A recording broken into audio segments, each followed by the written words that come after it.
ఈ మధ్యకాలంలో గత రెండు మూడు రోజుల నుంచి జనసేన పార్టీ మీద అలాగే ఈ రాష్ట్ర ఉప ముఖ్యమంత్రి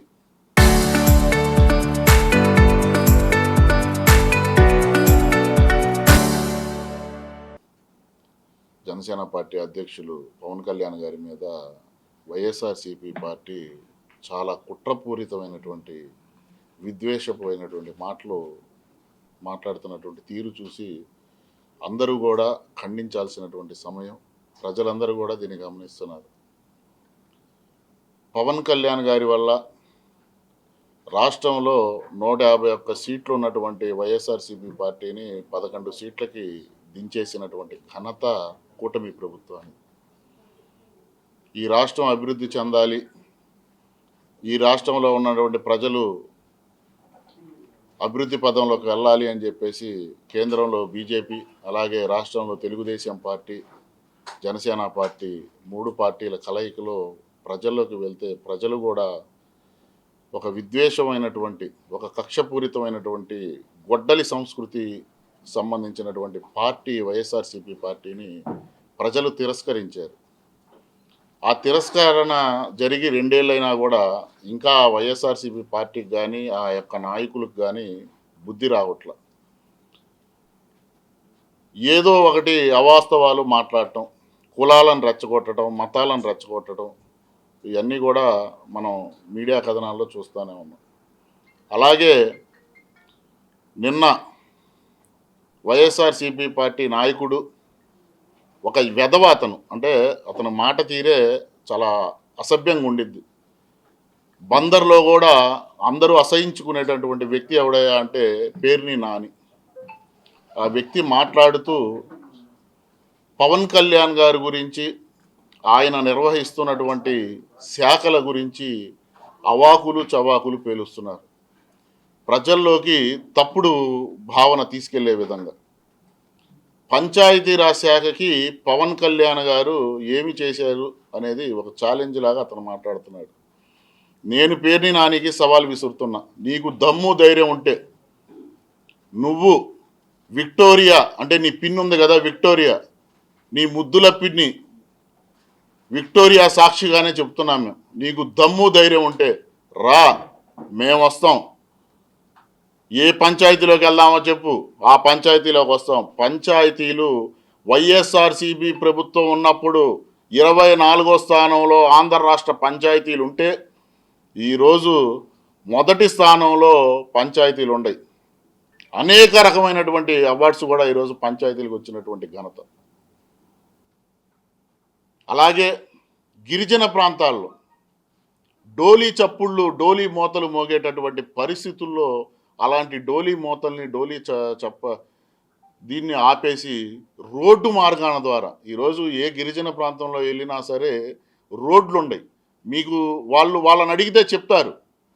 ఎందుకంటే ప్రజాక్షేత్రంలో మీరు తిరగరు. మీకున్నది ఏంటంటే మర్డర్లు చేయటం, లేకపోతే ప్రజల్ని, కులాలు, మతాలను రెచ్చగొట్టడం, ఎక్కడన్నా భూ కబ్జాలు చేయటం.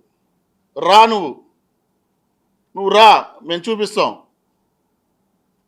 గిరిజన ప్రాంతాలకు వెళ్దాం, లేకపోతే ఏ ప్రాంతం అయినా అవాకులు చవాకులు పేల్చటం.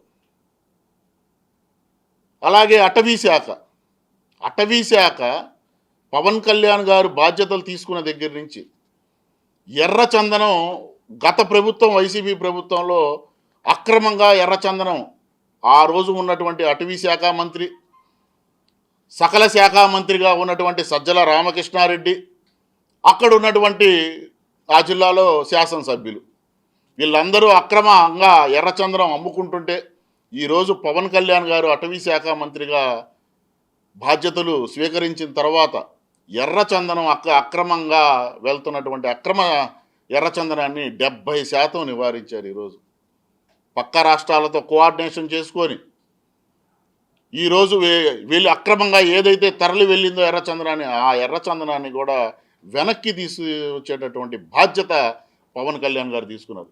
మేము మాట్లాడిన ప్రతి దాంట్లో కూడా మేము ఛాలెంజ్ విసురుతున్నాం, మేము వస్తాం, మేము నిరూపిస్తాం. ఆ రోజు మా పవన్ కళ్యాణ్ గారి కాళ్ళు పట్టుకొని నువ్వు క్షమాపణ చెప్తావా అని మేము అడుగుతున్నాం, నేను నిలదీస్తున్నాం.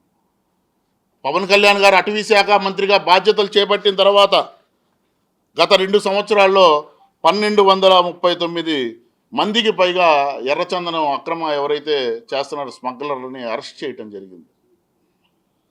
అలాగే 372 పైగా వాహనాలు సీజ్ చేసాం. మరి మీ ప్రభుత్వంలో ఒక్కటేం చేశారా? మీ నాయకులందరూ కూడా ఎర్రచందన స్మగ్లర్లే కదా, కాదా? చెప్పండి. దొరికినటువంటి వ్యక్తులు వైఎస్ఆర్సీపీ పార్టీ సభ్యత్వం ఉన్నవాళ్లే కదా, నాయకులే కదా. బాబాయిని గొడ్డలిపోటుతో చంపుతారు. మీ ఎమ్మెల్సీ ఏమో ఒక దళితుడైనటువంటి తన కారు డ్రైవర్ని చంపేసి పార్సల్ చేసిన అతని మీద ఎటువంటి చర్యలు ఉండవు మీకు. వీటన్నిటికీ కూడా మీరు సమాధానం చెప్పాలి. మేము ఛాలెంజ్ విసురుతున్నాం.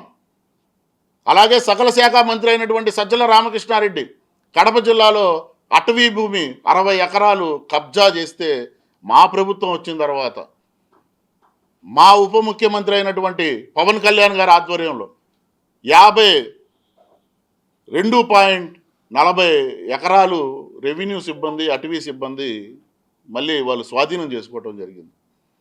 వీటన్నిటి మీద కూడా అన్ని లెక్కలన్నీ తేల్తాయి.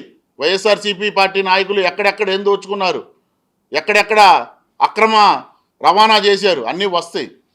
నువ్వు చేసావే గతంలో సినిమాటోగ్రఫీ మంత్రిగా చేసావు. నువ్వు చేసిన మంత్రి శాఖ ఏందయ్యా? సినిమా పరిశ్రమకి, అక్కడ ఉన్నటువంటి కార్మికులకి ఏదైనా ఇబ్బందులుంటే, సినిమా పరిశ్రమ ఏదైనా ఇబ్బందులుంటే వాళ్ళకు ఉన్నటువంటి రాయితీలు ఇచ్చి వాళ్ళతో మాట్లాడాల్సినటువంటి పరిస్థితుల్లో నువ్వు ఒక సినిమా థియేటర్ కలెక్షన్లు చెప్పుకునే స్థాయికి నువ్వు దిగిపోయావు. అది నీ మంత్రి శాఖ. ఒక కింద స్థాయికి నువ్వు దిగిపోయావు. మాట్లాడేటప్పుడు నోరు అదుపులో పెట్టుకోవాలి. పేరు నానికి చాలా గట్టిగా చెప్తున్నాం. లేదు మా ఛాలెంజ్ స్వీకరిస్తే రా, వెళ్దాం. ఏ పంచాయతీకి వెళ్దాం, ఏ అటవీ శాఖ దాని మీద వెళ్దాం. లేదు పొల్యూషన్ కంట్రోల్ కూడా మా శాఖ కింద ఉంది కదా, కాలుష్య నియంత్రణకి మీరు ఏం చేశారంటున్నారు. మీరు మడ అడవులు ఆక్రమణ చేస్తే ఆ మడ అడవుల్ని ఆక్రమణల్ని మళ్ళీ వెనక్కి తెప్పించేటటువంటి పరిస్థితులు ఈరోజు మేము తీసుకున్నాం. అలాగే అత్యంత విలువైనటువంటి చిత్తడి నేల మీరు ధ్వంసం చేస్తే మేము వాటిని నీటిగా పరిరక్షించి వాటిని కాపాడుతున్నాం. మీరు ఏదైతే పర్యావరణాన్ని దోపిడీ చేశారో వాటన్నిటికి కూడా మేము అక్కడ చెట్లు పెంచి మళ్ళీ పర్యావరణాన్ని పెంపొందిస్తున్నాం. వీటన్నిటి సాక్ష్యాలు ఉన్నాయి. నువ్వు వస్తే చూపిస్తాం. లేదు నాకు కళ్ళు లేవు, నేను రాలేను, నేను ఏదో మాట్లాడుతున్నాను, దయచేసి నన్ను వదిలేయమంటే ఒక క్షమాపణ అడుగు. నువ్వు పవన్ కళ్యాణ్ గారు కాళ్ళు పట్టుకొని తర్వాత కుంకి ఏనుగుల గురించి నువ్వు మాట్లాడతావు. ఎస్, పవన్ కళ్యాణ్ గారు కర్ణాటక ప్రభుత్వంతో మాట్లాడి ఈ రాష్ట్రానికి కుంకి ఏనుగులు తెప్పించారు. కుంకి ఏనుగులు తెప్పించిన తర్వాత అటవీ ఏనుగులు ఏముండయో అవి దాడులు చేయకుండా వాటిని దారి మళ్లించేటటువంటి ప్రక్రియ ఆ కుంకి ఏనుగుల ద్వారా మేము తీసుకున్నాం. లేదు కుంకి ఏనుగులు పనిచేయట్లేదు అంటావా, నువ్వు రా, కుంకి ఏనుగుల దగ్గర నిన్ను కూడా వదిలిపెడతాం. కుంకి ఏనుగులు దారి మళ్లించినా లేవా నువ్వే సాక్ష్యంగా ఉండదు. కానీ నీకు తెలిసి మాట్లాడుతున్నావో తెలియక మాట్లాడుతున్నావో, లేదు జగన్మోహన్ రెడ్డి దగ్గర నువ్వు మెహర్బానీ కోసం మాట్లాడుతున్నావో మాకైతే అర్థం కావట్లేదు. ఇప్పటికైనా పేర్ని నానికి చెప్తున్నాం, ఏ శాఖ పవన్ కళ్యాణ్ గారు నిర్వర్తించే ఏ శాఖలో అయినా ఒక అవినీతి కానీ పవన్ కళ్యాణ్ గారు ఆ శాఖని సక్రమంగా చేయలేదని కానీ నువ్వు నిరూపించగలవా? మాట మాట్లాడటం చాలా ఈజీ, మాట మీద నిలబడటం చాలా కష్టం. నీకు సవాల్ విసురుతున్నాం. నీ ముద్దుల పిన్ని విక్టోరియా సాక్షిగానే నీకు దమ్ము ధైర్యం ఉంటే రా, నువ్వు ఎక్కడికి రమ్మన్నా మేము రావడానికి సిద్ధం. దానికి సాక్ష్యాలతో సహా పవన్ కళ్యాణ్ గారు ఎంత విజయం సాధించారు ఈ 2 ఏళ్ల పాలనలో అనేది సాక్ష్యాలతో సహా మేము చూపిస్తాం. చెప్పు, నీకు దమ్ము ధైర్యం ఉందా? ఉంటేనే ఇక మీదట నువ్వు ప్రెస్ మీట్ పెట్టాలి. నీకు దమ్ము ధైర్యం లేదంటే చేతులకి గాజులు తొడుక్కొని ఇంట్లో కూర్చో. అంతే తప్పితే నువ్వు గనక అవాకులు చవాకులు నేను పవన్ కళ్యాణ్ గారి మీద పేలుస్తానంటే రాబోయే రోజుల్లోనే కాదు, అతి తొందరలోనే నీ బందర్లోనే నీకు గుణపాఠం నేర్పాల్సి